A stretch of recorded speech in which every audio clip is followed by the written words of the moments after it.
Et on termine notre émission avec le livre de Smart Job. Le manager qui voulait devenir leader. C'est un vaste sujet. Beaucoup de managers ne sont pas des leaders. Comment faire pour le devenir? 8 règles d'or de leadership chez Vuibert. Et j'accueille Vanessa Marcier. Bonjour Vanessa. Bonjour Arnaud. Très heureux de vous accueillir.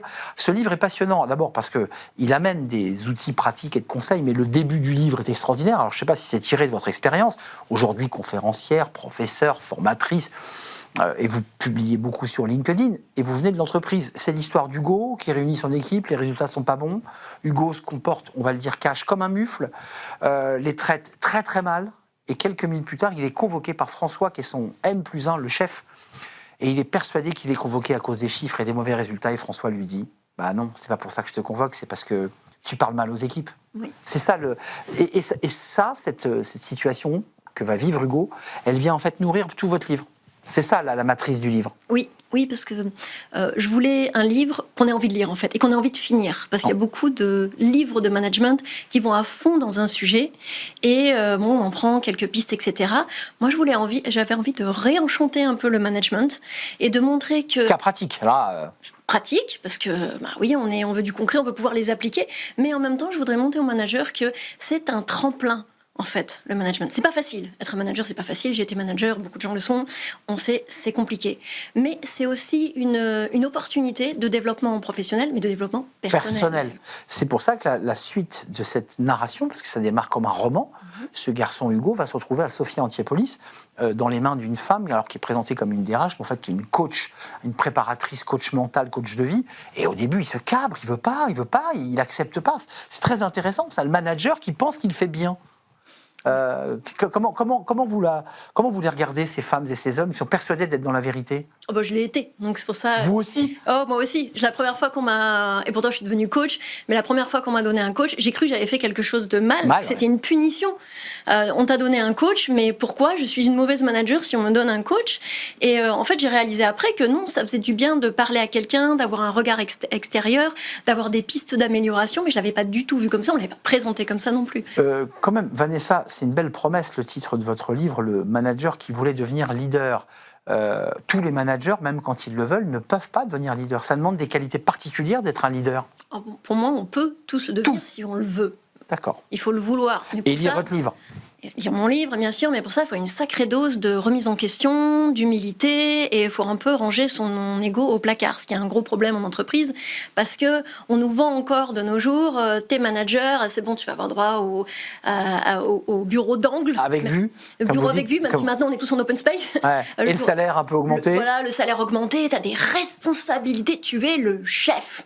Donc tu peux tout faire. T'as tous les pouvoirs. Exactement, ce qui est complètement faux. C'est faux. C'est faux. Mais le bon manager est celui qu'on va donc appeler non plus manager, mais un leader. Quelles sont les qualités qu'il doit avoir et que vous développez dans votre livre?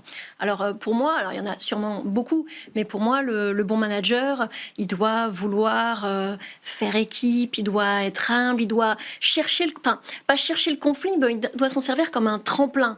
Et c'est très important ça, parce qu'en France, en fait, on a peur du conflit. On a peur de l'échec et on a peur du conflit. Donc vous dites qu'il faut aller au frottement, quoi. Il ne faut pas hésiter à... Faut le saisir. Faut pas mettre la tête dans le... Faut pas faire l'autruche et se mettre la tête dans le sale en disant « Ah, il y a un conflit, je veux pas le gérer. » D'ailleurs, Hugo se dit « Je sais pas comment je gère ça. Qu'est-ce qui se passe ?» Non, parce que ça révèle quelque chose et il faut, pour arriver à le traiter et que les gens puissent rebondir dessus, il faut arriver à en discuter avec eux, à essayer de préparer le conflit et d'en sortir quelque chose, un apprentissage. Un mot, et même plusieurs avant de nous quitter, le fait d'écouter, parce qu'on voit qu'Hugo n'est pas en capacité d'écouter une jeune dame qui essaie de lui expliquer que c'est pas si simple, que les résultats sont pas bons, mais qu'il y a des motifs, et il lui dit « je veux rien entendre ». Est-ce que être un leader, c'est aussi être en capacité d'écouter? Mais totalement. D'ailleurs, elle lui prescrit de se taire.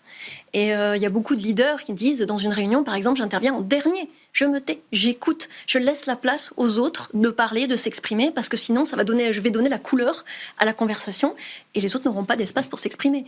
Donc oui, toute l'écoute, c'est d'abord se taire et laisser l'autre aller jusqu'au bout de son idée pour pouvoir lui répondre. Lisez ce livre. Un dernier mot peut-être qui vient illustrer aussi l'évolution d'Hugo, parce que je ne veux pas spoiler le bouquin. C'est le courage aussi. Oui. Il y a le fait d'être silencieux, mais aussi courageux, puisqu'on est quand même le manager, et on est sur la proue du bateau, on est d'accord. Oui. On ne se met pas au fond de la cale, caché derrière les caisses.